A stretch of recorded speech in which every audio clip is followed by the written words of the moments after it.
So, Theo, today I want us to talk about this idea of leadership when it shows up in a way that when we feel like we have to be everyone's champion. And the fact that oftentimes that behavior over a long period of time is self sacrificing, right? And so I really want to share with our listeners today 4 areas that they need to think about and how they might be showing up in those areas that is really self-sacrificing as opposed to self-advocating. And so I really want to talk about how leaders can advocate for themselves, or the importance of that, and not just for themselves as leaders, but for themselves as people, because these concepts are really about 2 things. It's about a high quality of life, and it is also about the ability to sustain effective leadership. So that's what I want to talk about today. So the question that I have is a question that I've asked clients a lot, and it really does trigger a lot of emotion. In a couple of cases, and I've shared this with you before, it drew tears. And I think it's because oftentimes people are walking around as leaders and as humans really depleted and not really thinking about what they need. So the question is, what do you deserve, both as a leader and simply as a person? Because what I have found is that the leaders that are very high functioning, sometimes they call themselves servant leaders, and there's nothing wrong with servant leadership, but oftentimes it results in this overperforming, and what results in is a depletion of what they really need to be successful. And so I just want to talk about that today. What are your thoughts as you think about this, and you've talked to lots of leaders like I have? What are your thoughts about just the question, and how your clients might be showing up in the context of this topic? Yeah, I'd love to hear your insight on this. This is a reoccurring topic or focus or theme with many of my participants in the executive coaching program. Mm-hmm. Um, you know, I just want to hear more about what you deserve. They focus a lot on work-life balance, that they Mm-hmm. don't set boundaries. We've talked a little bit about that. And all that I think will encompass or be encompassed in the conversation that we're going to have. So Mm-hmm. I'd love to kind of like just hear your thoughts on that, add my Mm-hmm. input here and there. Okay, cool. So I got my notes here. I'm like, what's the woman, Joe's wife on on MSNBC. They're now MS Now, right? I always see her looking at her notes. I'm like, okay, I can keep my notes because she looks at her notes. She's on TV.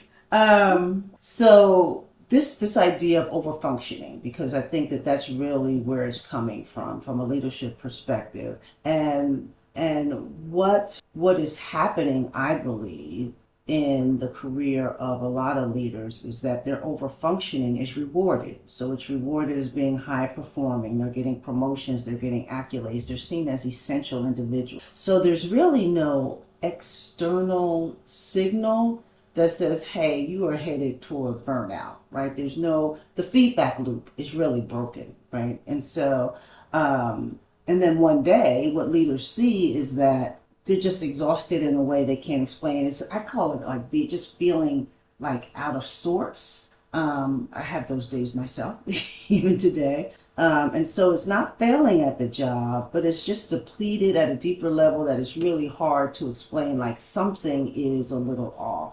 And it's just really, really subtle, which makes it even harder to diagnose and to figure out.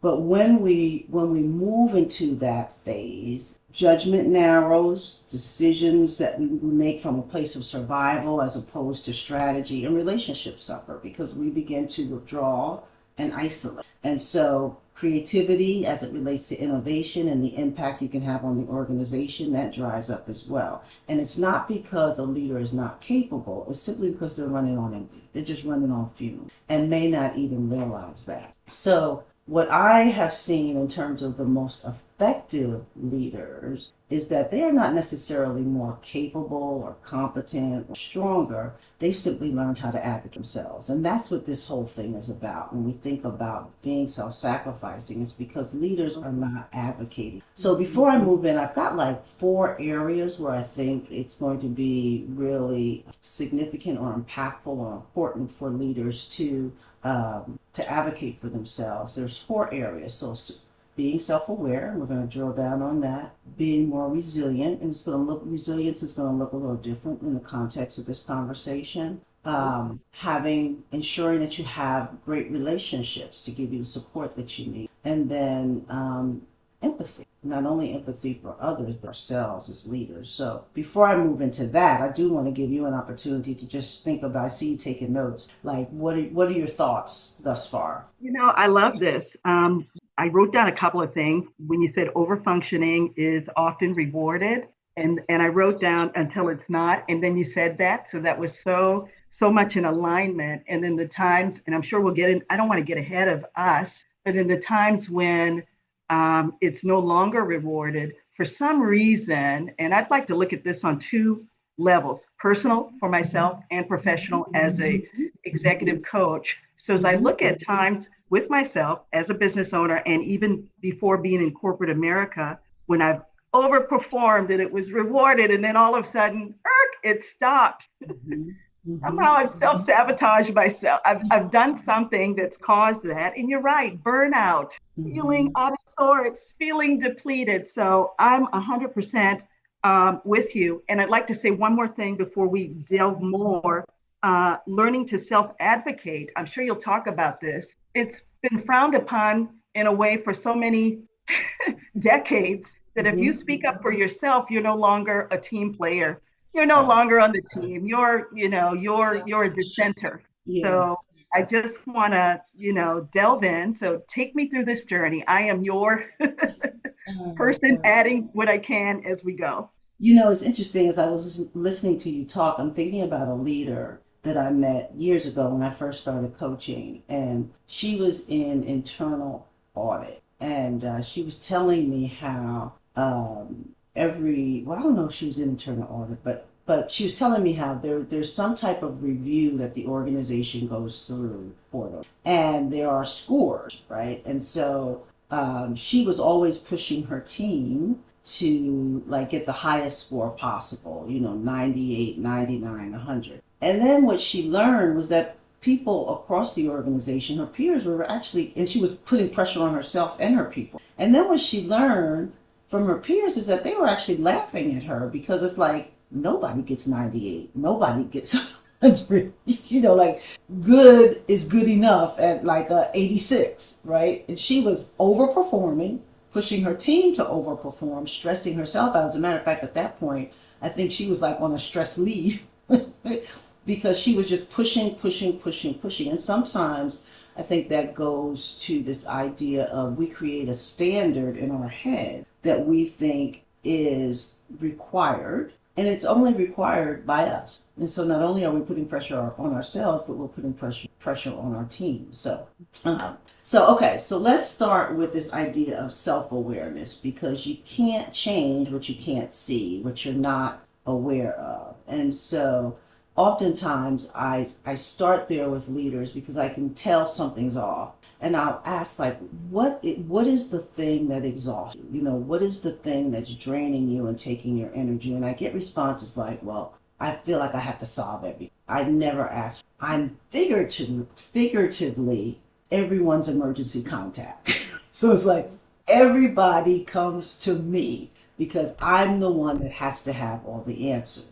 And my response is usually, but do you? Like, do you really have to be the one that has all the answers? But they feel like they have to really carry everything. If they don't do it, it won't get done. If they don't do it, it won't get done right. So self-awareness is really a diagnostic step. It's required. It feels processy, but it's really required in order to get a sense of, how do I center myself? How do I begin to advocate for myself more? So what it reveals are behaviors that always get praised, but lead to burnout. So things like saying yes before pausing and thinking, like, is this something I should really be taking on? Fixing the problems of others. I call it swooping in as opposed to giving people, your team, for example, the opportunity to figure it out for themselves. And simply not asking for help when it's needed. And this could be in your leadership as well as in your personal life, because typically how we show up personally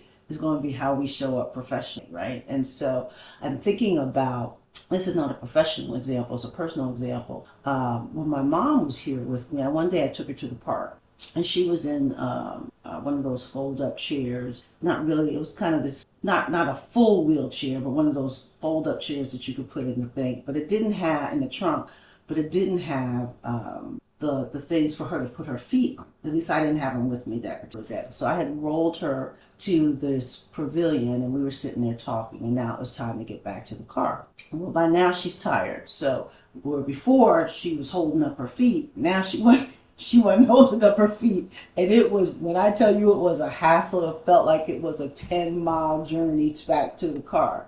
And there were people around watching. They wanted to ask for help, but they were hesitant. And when someone finally did approach me and ask me for help, I said, no, no, thank you, I'm good. And I was struggling. When I tell you I was struggling, I was struggling. But I needed to feel like I could get my mother to the car, right? And several people stopped and asked me if I needed help. And I said, no, thank you. And finally my mother said, yes, we need help. We need help. And two women helped us get her to the car and in the car. And I share that example because, while it's a personal example, oftentimes we find ourselves in our leadership where we really need to ask for some support or some thought partnership, or we're stuck on something, but we feel that asking maybe says, I'm not competent, or I'm not ready for this job, or I'm not able to do this job. When in reality, this idea of no man being an island, no woman being an island, means that we all need community to some extent in order to get through life, right? Life and leadership. So I guess I think that's just such a significant piece, because it starts there, understanding what we need to do different, right? How we're showing up, how it's impacting our leadership, and then what we may need to do differently, because you can't solve a problem that you haven't identified, right? So I'm going to stop there and see, what your thoughts are, what thoughts you might have, or stories you might have around this. I'll start with thoughts. When people come into executive coaching, one of the goals is to strengthen self awareness, Mm-hmm. so that you understand how you come across, your perception to other people that you work with, and how you could be better. And like you said, doing everything is how you get promoted. Mm-hmm. Doing everything, falling on the sword, having a sense of urgency, all of those things are how you get promoted. And sometimes I wonder, with doing everything, there are two sides to that people aren't self-aware of, that others kind of in the shadows may feel, the people that work with you. Sometimes Mm-hmm. people feel that you're doing everything because you want to continue to get promoted, or because you just got promoted, or you're doing everything because you're getting a bonus. So you're going to run us, you're going to run us out doing this. I go back to when you said, many leaders, they want 98%. That's what we're told. We really want 100%, but Mm-hmm. we're not going to accept anything beyond 98%. And the Mm-hmm. people actually doing the work, this kind of gets us back to how often we're out of touch, because in our boardroom meetings, it comes down the pike that we want 98% and this and that. And we're so self-aware of the toll that is going to put on our people. And sometimes when the people resist, I think what happens is that we end up doing it ourselves. And because we want to make the goal, we don't want to look bad.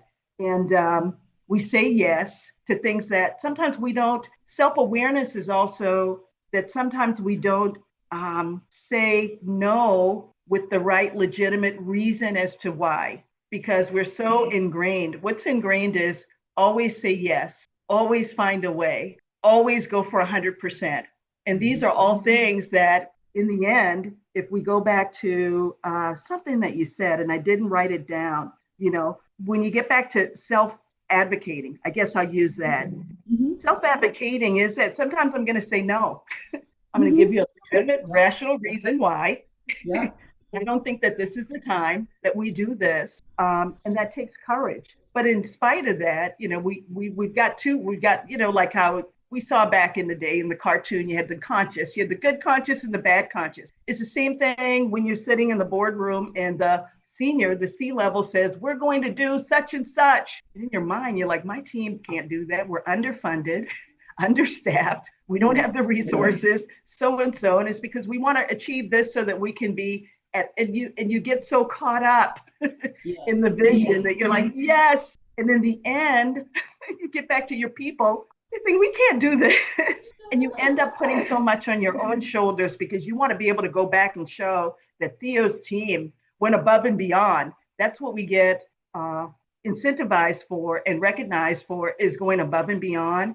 And we just kind of like sometimes lose some of that self-awareness that it's good to be a driver, but you have to be a rational driver. When I say driving, driving the business, driving results, we lose the awareness and we lose track of how much of ourself Mm-hmm. we're losing in the process, how much credibility we're losing in the process, how much trust we're losing in the process. All of that I pack into self-awareness. I love that idea you mentioned, how much of ourselves we are, because that's what depletion is all about. And that's why people get burned out. That's why, they're taking leaves and they're doing this because all of a sudden, because it is a gradual build and then you're there, right? If you don't know your signals, the signals in you that say, hey, I need to pull back. I need to do something different. I need to set boundaries. I need to ask for more, right? If you don't do that, we find ourselves depleted. I mean, we've all been there. And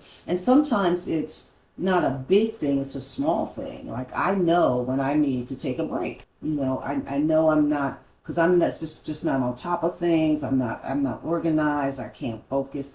And I know no matter how much I've got going on, I'm not going to get through it effectively if I don't just stop and take a break. And sometimes it's an hour break. Sometimes it's a day long break. Sometimes it's a week long break. It doesn't have to be this expansive. I need a 2 week vacation, but understanding what we need to do to replenish ourselves. So Can self I add to that? Can I just add to that for a moment? How often we feel guilty. Yes, we feel Decide I'm not guilty. going to do much today. All of a sudden, I'm guilt ridden because there's so much to be done. And I noticed this with the leaders and execs that I coach too, that the burnout is there, the depletion is there, Mm-hmm. um, but I can't take off right now, Theo, because we're in the middle of you need some time to sharpen the saw. You Mm-hmm. need some personal time for yourself to renew, Mm-hmm. rebuild. Have you thought about Mm-hmm. taking maybe a vacation, just a couple of days? Oh, I can't do it because of this, because of that, because I'll let the team down. And I will say this about myself, that I feel now with technology and all that it can do, it's accelerated even faster the expectation on a person to get things done with an urgency. And often with me, I'm almost at the point that I need a break every quarter, and Yeah. I struggle with that. I'm like, you know what? Every quarter, I need to take a week off and Yeah. just kind of renew. But I struggle with that. Oh, no, I can't do that because I've promised this and promised that. And I tell you that so many of the leaders that I work, we're all in the same struggle together, that we want to go above and beyond. We used to hear do 100%. Now it's do 1,000%, do 2,000%, do 10,000%, or else Yeah. AI will take your job. So we're just all over the place. But depletion, burnout, feeling out of sorts. I'm going to be honest and uncensored that I get there every 3 months because I'm going at such a trajectory for 3 months, driving, driving, driving, driving. And it's just me that I am worn out after 3 months and I need some time. And with executives that have big teams, the responsibility is humongous, regional responsibility, sometimes global, many times global responsibility, that you will, in trying to do everything, even with a team, you get depleted and burnt out. You're so right on that. Yeah. And a friend of mine, I brought up a text that a friend of mine sent me the other day. I call her prophetic because for some reason she just connects with people. And she says, her text says, good morning. Had you on my heart this morning. God wanted me to remind you to live fully, not taking yourself so seriously, but to find the delight in both the little blessings and the big ones as well. And then she just says, not sure what this is. I'm just being obedient. Right. Love But it. don't we all need someone in our lives to remind us, right? To help us stay centered? Because it's like sometimes to your point, we're going, going, going, going, and we just have to stop. And that's why this is being that's why this session was being rescheduled. I I just didn't have it. I just wasn't there. And I was like, okay. After I talked to you, I'm like, I'm just unplugging. I just let me go somewhere and sit down. Just have a cup of tea because clearly I need a break, right? So it's just Well, the being beauty of intentional. that, if I could just say for a minute, the beauty of that is Yeah. being able to receive that from a friend and not being that, who Yes. does she think she is? I'm a high powered executive coach and consultant and speaker. And instead resting in that because, like myself too, sometimes people are like, Theo, slow down. Stop Yeah. being so intense. Take a breath. And to be able to just sit back and receive that is the biggest gift of all. I think that a friend would say that Yeah. knowing that we'll receive it. Yeah, and what I love about what you said is sometimes we think, oh well, she just doesn't understand. She's not there. She doesn't live my life. She doesn't get it. But this is someone who was a senior vice president, right? Who's now off kind of doing her own thing. So she does get it. But even if people don't have shared experience, it doesn't mean that they don't have insight and wisdom that they can share. And so to your point, being open to that and at least reflecting, right, to say, how can I use this, right? So it's significant and it's important, and we'll talk about that a little bit when we get to relationships. It's important to have people in our lives who will do that, right?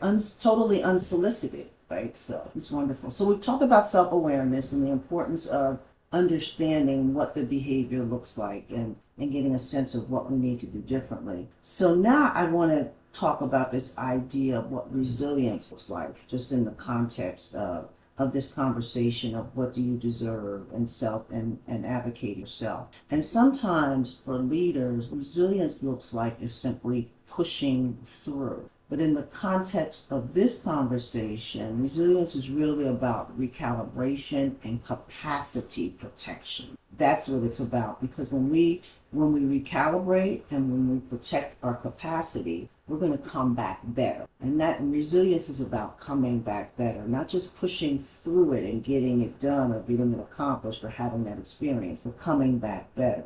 And so resilience is really saying things like, and you touched on this earlier, I can't take this on, right? It's a version of no, right? We need more support as a team. This timeline isn't realistic. And these are the types of comments that represent self-advocacy, right? Really saying no, and no doesn't have to be no. It can be, well, let's explore some other ways of getting this done. Or we certainly can get this done if we have X, Y, and Z. It would be great if so-and-so from your team could help and support us, right? So, because sometimes people are just afraid of how no will land, right? And then how they will be perceived. To your point, not a team player, not cooperative, difficult to work. When all you're really doing is advocating for yourself and for your team. But it has to start with you because we are all role models. What people see us do is what they will do also, which I think is an important thing to consider. But let's go back to this idea of capacity protection. Because when capacity collapses, again, I mentioned this earlier, judgment narrows, patience shortens, and it puts a strain on relationships. And so resilience and self-advocacy are really a strategic move. Self-advocacy is a strategic move. It protects clarity, it protects effectiveness, impact, and quality of life. Because again, we're not just talking about you as a leader, we're talking about you as a person. And I don't know, I'm sure the same is the same for you in terms of the clients you talk to and your life. I deal with a lot of clients who are operating at the highest level in their organizations who are carrying the load not only in the organization, but they're also carrying the load for their family. They may be the highest earner in their family. And I'm not just talking about their nuclear family. I'm talking about mom, dad, sister, brother, niece, nephew, right? Sometimes grandparents. And so if we don't stop to really think about, can I take this on, right? do I have the resources to do this instead of stretching, even if you're making a lot of money, right? Do I really have the time to do this for this person? And so thinking about how do we help others be more self-sufficient so that it's not always us. It's like what they say, you can teach a person to fish versus, what's the saying? Teaching a person to fish versus getting the fish. For a day. Yeah, right, right. Fish for a day, or teaching a person to fish so they can get as much fish as they want. We don't have to Right. be the savior. We don't have to always have the answer, right? So, and sometimes we get that mindset, and it's not narcissistic. It's just a way that as we move through life that we've been trained to be, right? And so we take that being from our personal life, then we take that into our leadership. And it may look a little different, but it plays out the same in terms of the burnout. So I don't know what you want to add to that. I see you nodding, so. Thought about two things. This is so rich of a conversation. So thank you for bringing this to the light because, like I Mhm, said, on many levels, this is me as an executive, and this is also me as a person that helps to coach executives. mhm, But the savior complex, the higher you get up I always say corporate ladder, the more you become that person that you're going to come in and save the day. And too often, that is where the self sabotage, I think, begins. And that is where the resilience weakens. And that I'm just going to take care of everybody because I can. And then you feel guilty when you can't. How crazy is that? So I wrote down savior complex versus just being human. mhm, I'm a mhm, regular person like everybody else. I tell that to everybody, my family, my clients, and mhm, people find comfort in that, and they feel mhm, okay.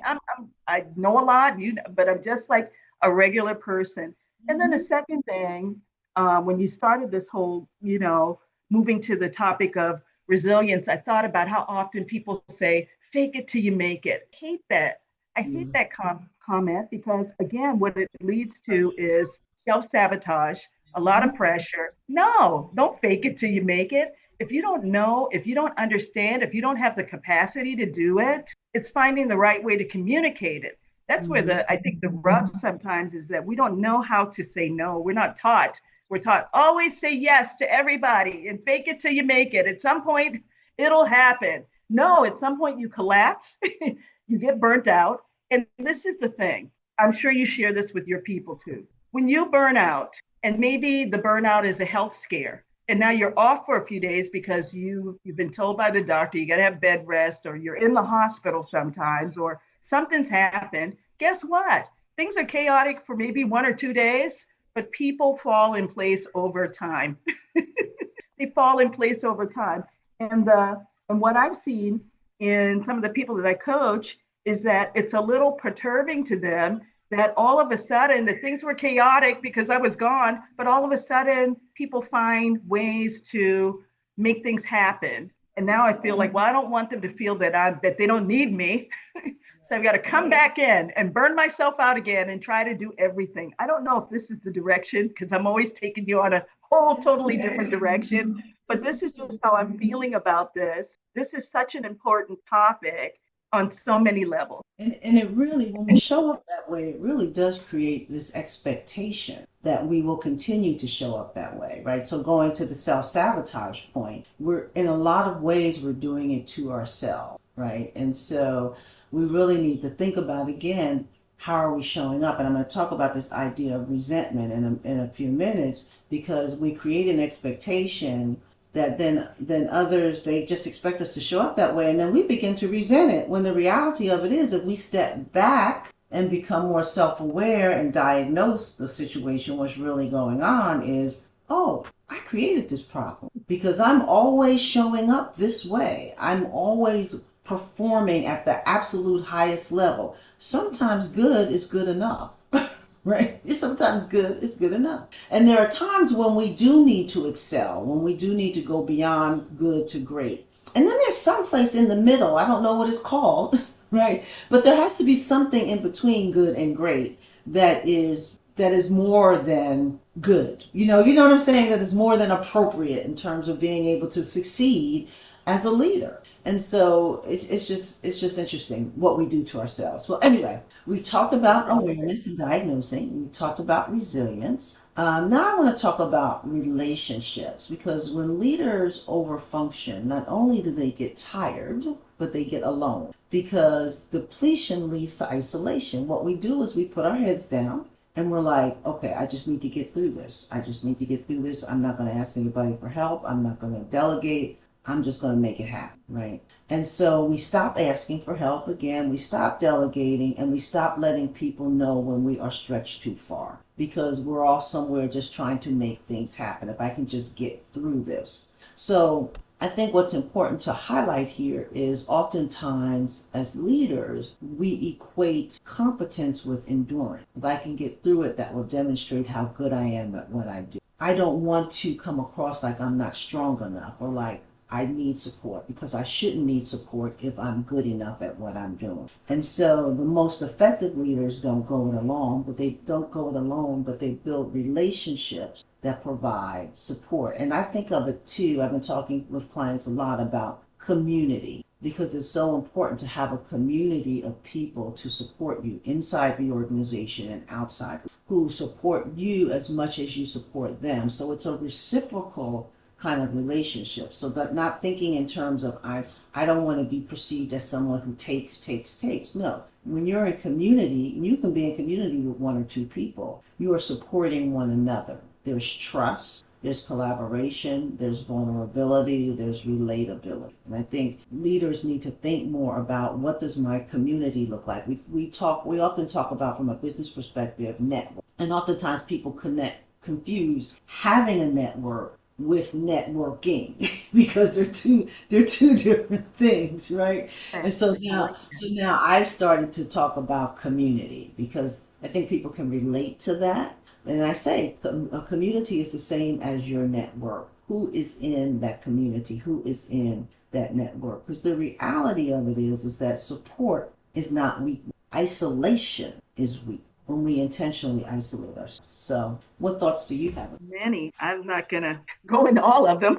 So when I first think about depletion leads to isolation, okay, that makes me think more of family situations where, because you excel in everything, everybody looks up to you. A lot of people look up to me and my family. I'm regular like everybody else. Mm-hmm, mm-hmm, mm-hmm, But there mm-hmm, are times when I take on too much because I don't tell anybody no because it's in my nature to help everybody.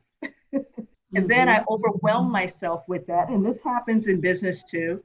And then, like you said, it leads to isolation. Then I go ghost because I'm like, I'm doing too much and I'm the only one doing everything. And then people are like, well, you hadn't called. I can't get in touch with you. You haven't responded to my text. And that's the wrong approach. Going ghost, isolating yourself instead of just being communicating with people that it is too much and that I need to slow down and that I can't do everything. However, here is what I can do. We're taught that in customer service 101 when we're dealing with the client and the client wants you to go above and beyond what is capable. And you always say, well, I can't do this, but here are a couple of options. Here's what I can do. And what I find myself now doing more in work because also in work I'm a consultant also, and I'm so that we can drive the process and get this project going, I will take on a big line share of the responsibilities so we keep it going, because I know as soon as I walk out the door and jump on my airplane, they are back to business and things kind of collapse. But instead I've learned to pace myself in the relationship. I love what you said around building that community, definitely using that network. I love that distinction that you made.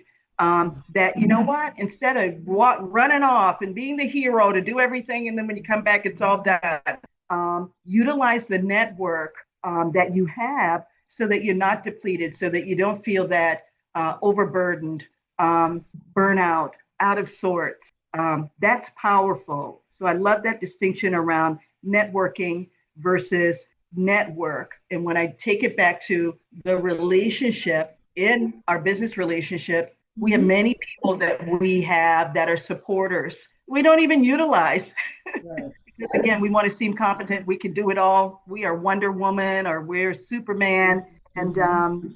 using our relationships is very important. Yeah, you touched on some things too, because sometimes I'm gonna talk about that in a minute. It's also the relationships we have with ourselves, the relationship we have with ourselves. Because I was thinking about, as I was listening to you talk, we all have goals we're trying to accomplish, and like for you and I, we have our goals, and we meet those goals by taking on more work and doing the things that are going to generate, say, the revenue we want to help us with our goals. And I was thinking, just yesterday, I do some work with McKinsey, and so I got an email from them saying, "Hey, we've got second and third quarter workshops coming up. Would love for you to serve as a coach." And I'm looking at their dates, and I'm looking at the dates on my calendar in terms of other commitments that I've made. And because I decided to be kinder to myself and to advocate for myself, remind myself to advocate for myself, I looked at those days. I was like, I could do this, but I will be overwhelmed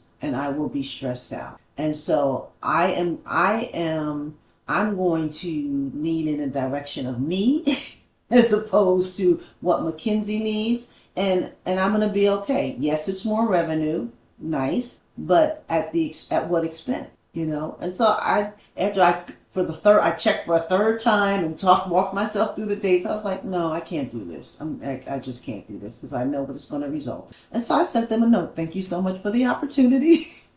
I appreciate you reaching out. Please keep me in mind for fourth quarter and moving forward.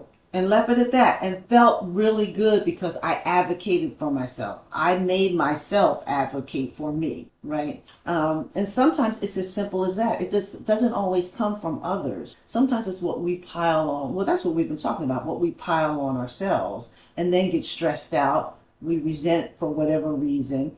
And it just doesn't serve us well. It just doesn't serve us well. And that impacts everything. So if I had taken on that work, got stressed out, I'm going to be short with my husband. I'm not going to be available for my friends or my family because I'm going to be heads down trying to make this work because I did it to myself. Right. So, yeah.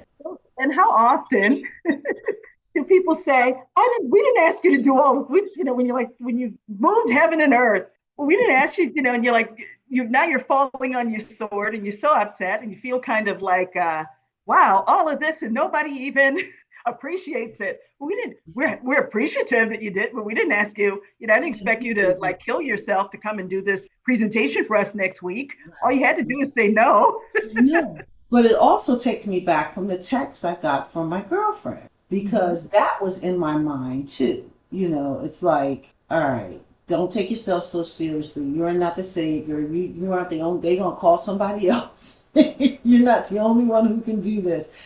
So again, it goes back to community, right? Whether community is a text, a phone call, a coffee, a lunch, or whatever, to have people that help keep you grounded and just keep you thinking about what's realistic. How do I show up when I've got too much on my plate? What can I do differently to preserve myself, my mental well-being, my physical well-being, my emotional well-being? Because if it's out of whack, it's going to impact our leadership. When it impacts our leadership, it impacts our people. When it impacts our people, it impacts engagement. When it impacts engagement, somebody's talking to us about our performance. When the reality of it is, it's not a performance issue, it's a capacity issue, right? And so I think it was important to outline that cycle because that's what happens. Oftentimes when we talk about this kind of stuff, people are like, oh, that's soft, that's woo-woo. No, it's not soft, it's not woo-woo. It impacts how you show up in your career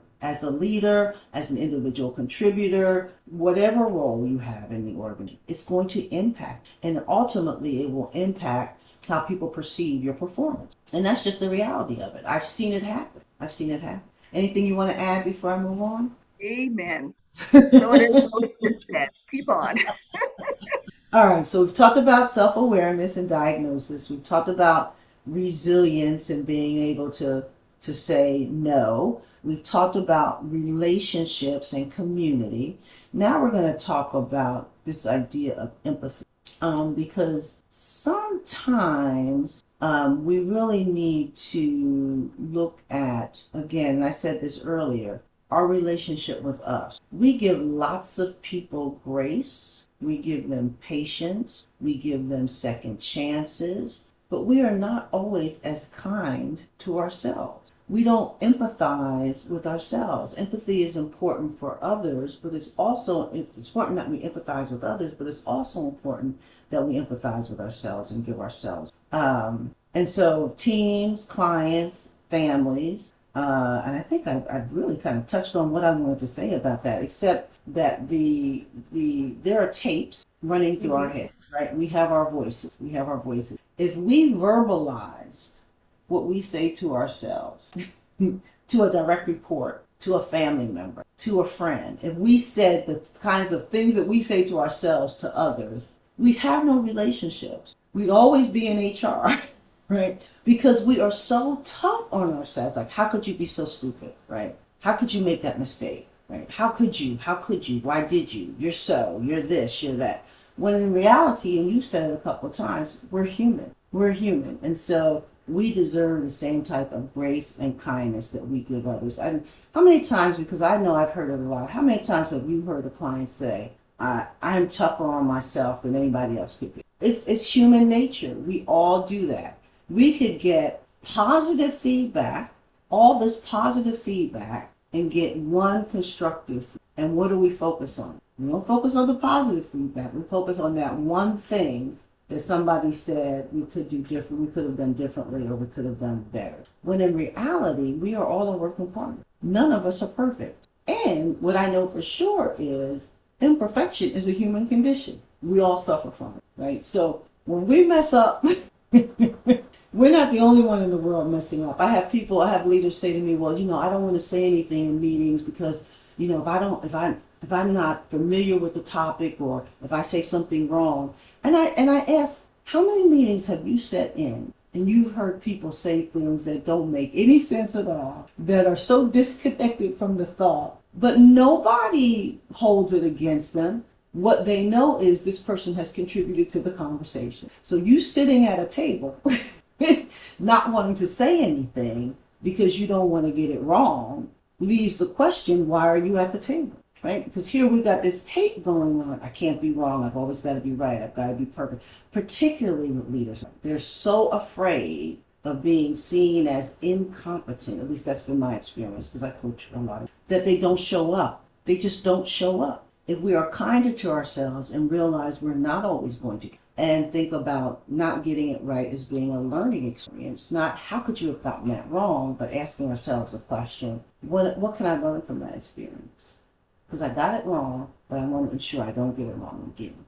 What have I learned and how am I going to show up? Because I think when we can articulate that process to people about how we process failure, it creates a level of respect and people see us as being resilient. And again, going back to the role model piece, when our people can see us processing failure in that way, when they fail, they will come to us and process failure in the same way, as opposed to failing and hiding it and sometimes trying to cover it up and oftentimes making it worse. And then as a leader, what do you say to that person? Why didn't you come and talk to me about it? Well, they may not tell you, but in their mind, they don't come talk to you about it because in their minds, you're perfect. You're always getting it right. When in reality, you are not. I remember very early in my career, I messed up something. I can't remember what it was, but I remember going to the VP of HR's office because I was reporting to him at the time. And I said, listen, I messed this up, but let me tell you how I fixed it. Let me tell you what I've learned. And let me tell you how I'm going to ensure it doesn't happen again. Then he looked at me and he said, there's nothing I can say to you because you've processed it. And that was the end of the conversation. And I believe that he developed a greater level of respect for me because one, I was able to admit my failure and then speak to what I learned and then speak to how I was going to ensure it didn't happen again. Because we all fail in life.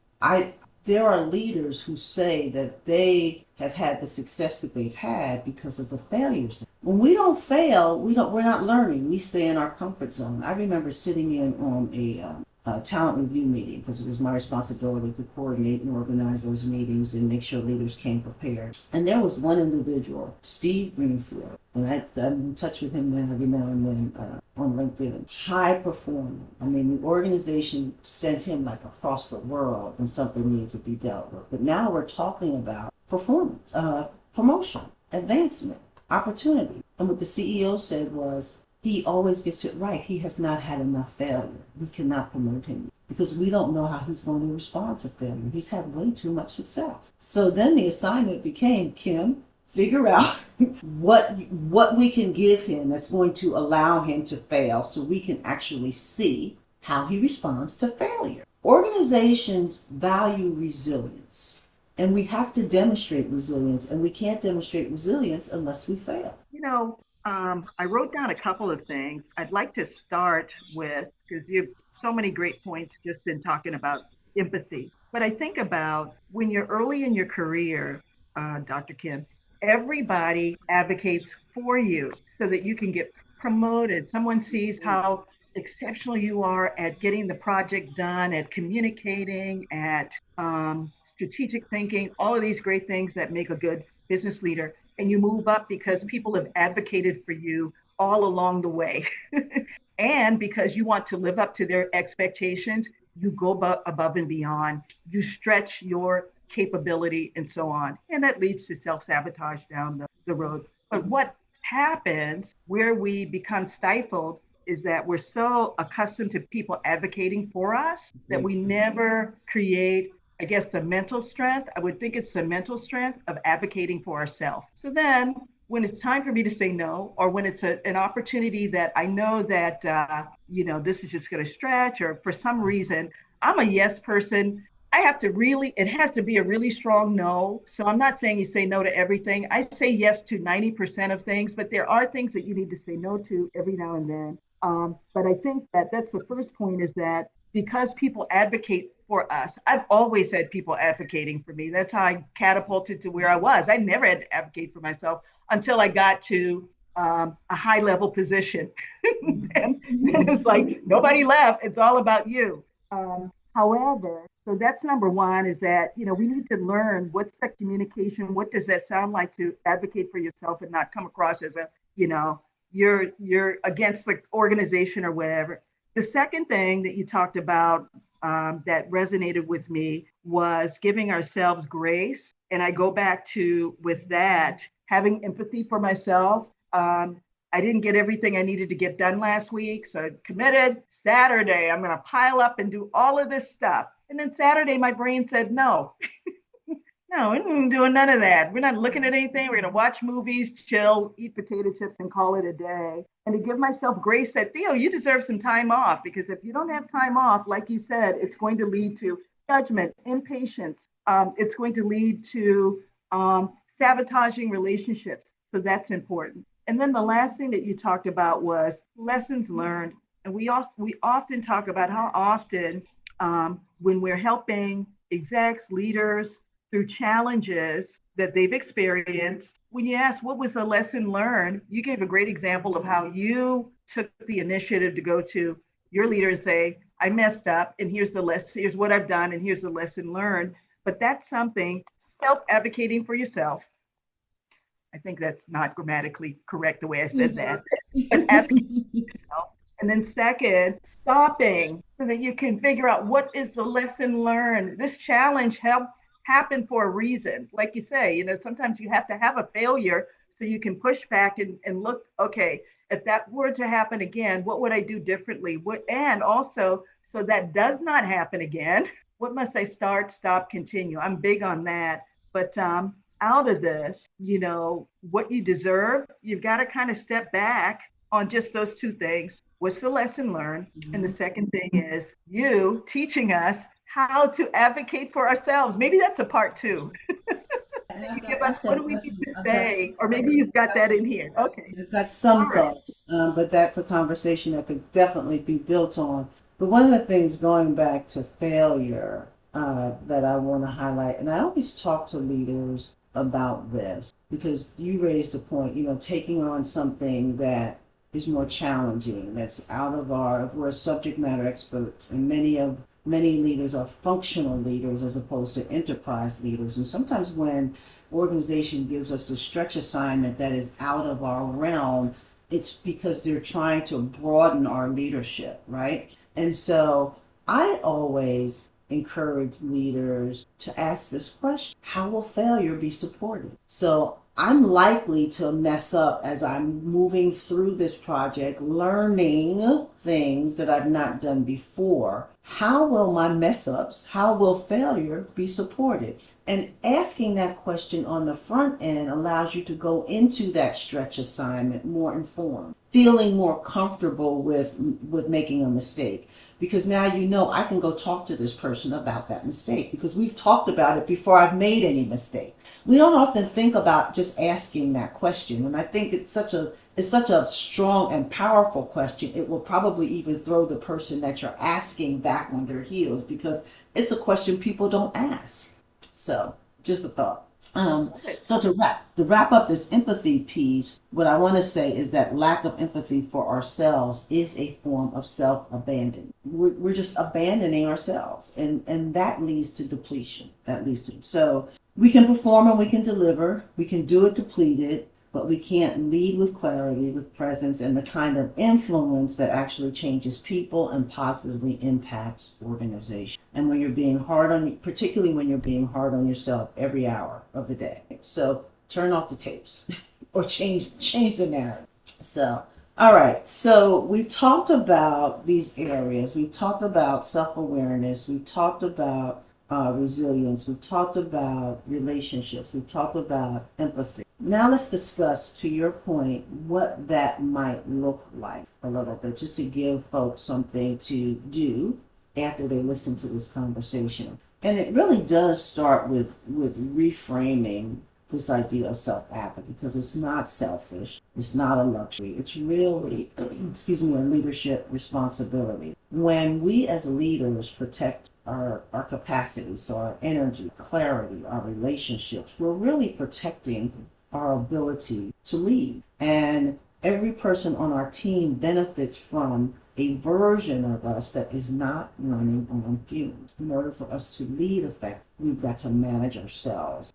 And it starts with a question which I always ask, like, what are you carrying? What are you carrying that's really not to carry? It doesn't belong to you. You've taken it on because you felt like you should, or you always have, but it really doesn't belong. So here's some tangible and practical steps that people can do after listening to our conversation. And simple things like just notice. Pay attention to the moments when you are stepping in, swooping in, solving a problem, taking on something that really doesn't belong to you. You should not be involved at all. Just notice what you are doing when you say yes before you think about it, whether you need to say yes or not. Sometimes we don't even need to say yes. People are asking us not because they have an expectation of yes, but because they're asking, are we available? And we always say yes. But think about this, a situation when you're always saying yes. And also think about when you begin to feel resentment, like what is driving that resentment? Because often resentment is a signal that you are giving without replenishing.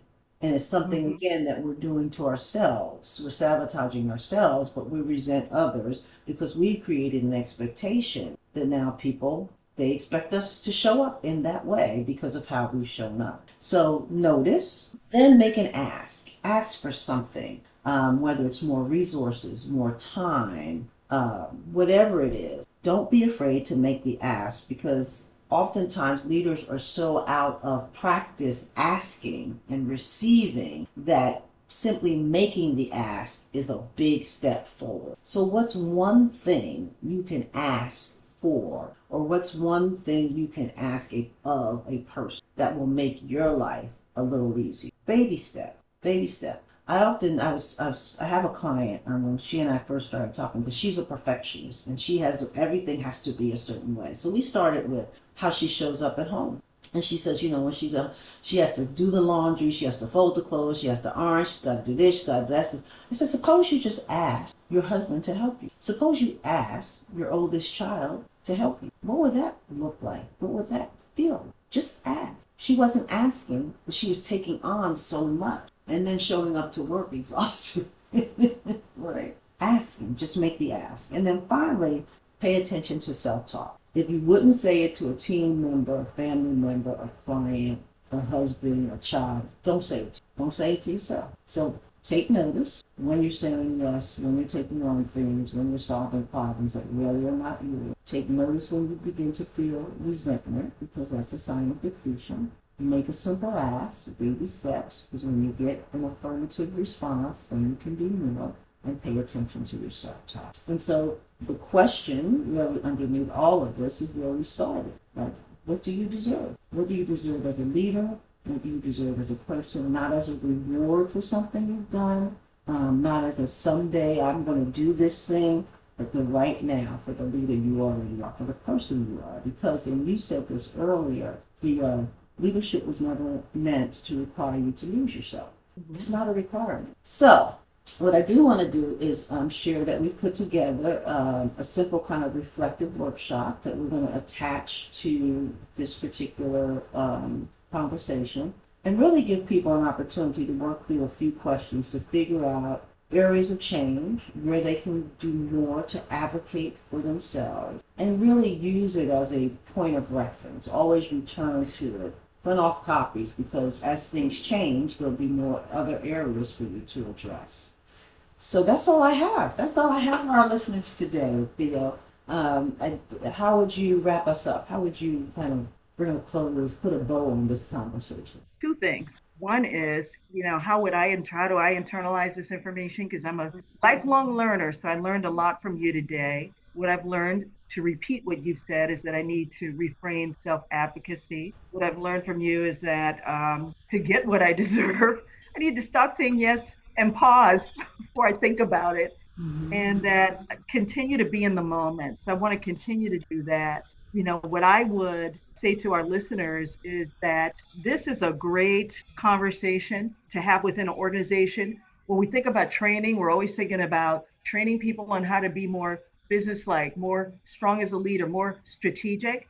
But this really is something that reaches at the heart and the soul of a human being, over and above being a leader, how to be a better human being so that you don't always feel depleted, burnt out. Why is that happening? This is a great workshop.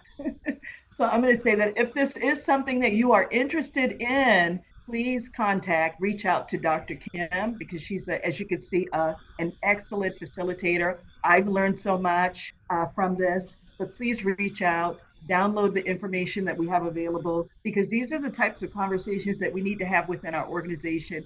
And I guarantee you it would be very beneficial. And also, comment, subscribe to our podcast.